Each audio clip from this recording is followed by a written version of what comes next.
नमस्कार. आज 3 एप्रिल 2026 आहे. बघा शेतकरी मित्रांनो, उद्यापासून काही ठिकाणी उघडीप तर काही ठिकाणी परवापासून उघडीप होणार आहे. तर आज उद्या परवा 3 दिवसामध्ये कुठे कुठे पाऊस आहे तेही बघूया.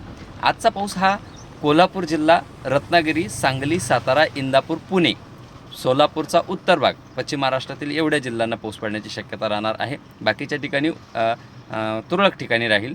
तर मराठवाड्यातील छत्रपती संभाजीनगर जिल्हा आहे, जालना, बीड, परभणी, हिंगोली, नांदेड या भागांना हलका ते मध्यम स्वरूपाचा पाऊस आज मेघगर्जनेसह पडण्याची शक्यता राहील. उत्तर महाराष्ट्र मात्र तुरळक ठिकाणी पाऊस पडण्याची शक्यता राहणार आहे. उत्तर महाराष्ट्रात नाशिक जिल्हा तुरळक आहे, धुळे तुरळक आहे, जळगाव बऱ्याच ठिकाणी आहे.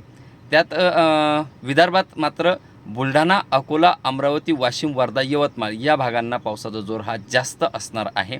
नागपूर, भंडारा या भागांनासुद्धा मेघगर्जनेसह पाऊस पडण्याची शक्यता राहणार आहे. तसेच उद्याकडे पाऊस कुठे कुठे असणार आहे बघा.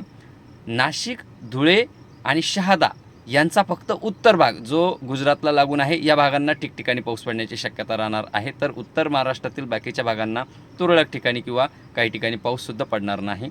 जळगावचा काही भागांना पाऊस पडणार आहे उत्तर महाराष्ट्राच्या. तर मराठवाड्याचा जो विदर्भाला लागून जेवढे जिल्हे आहे त्या जिल्ह्यांना ठिकठिकाणी पाऊस पडेल. सरसगट त्या भागांनासुद्धा पडणार नाही.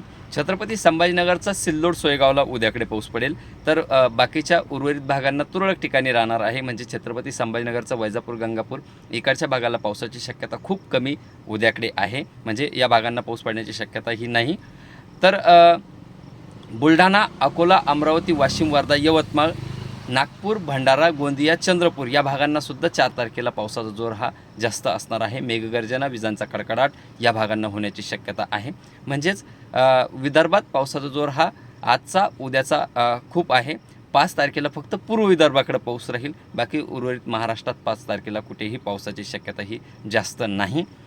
त्यामध्ये नंतर 7 आणि 8 तारखेला मात्र गुजरातला काही पाऊस आहे आणि मध्य प्रदेशमध्ये पाऊस आहे. त्यामुळे जो गुजरातला लागून भाग महाराष्ट्राचा आहे किंवा मध्य प्रदेशला लागून जो भाग आहे त्यांना 1-2 ठिकाणी तुरळक ठिकाणी पाऊस पडण्याची शक्यता ही 7 आणि 8 तारखेला असणार आहे.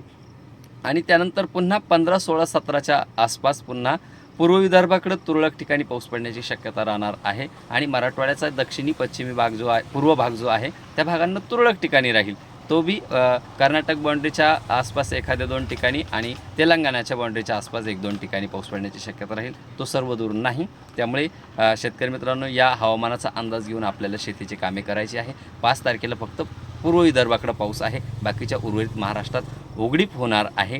पश्चिम महाराष्ट्रात उद्याकडेच बऱ्याच ठिकाणी उघडीप होण्याची शक्यता आहे. उत्तर महाराष्ट्राकडे सुद्धा बऱ्याच ठिकाणी उद्याकडे उघडीप होण्याची शक्यता आहे. छत्रपती संभाजीनगर जिल्ह्यात सुद्धा उद्याकडे बऱ्याच ठिकाणी उघडीप होण्याची शक्यता आहे. उद्याकडे छत्रपती संभाजीनगर तुरळक ठिकाणी पाऊस राहण्याची शक्यता राहणार आहे. याचीसुद्धा शेतकऱ्यांनी नोंद घ्या. ज्यांना परफेक्ट हवामानाचा अंदाज पाहिजे असेल त्यांनी आपल्या चॅनलला सबस्क्राईब करा, जेणेकरून तुम्हाला वेळोवेळी हवामानाविषयी अंदाज मिळेल. धन्यवाद.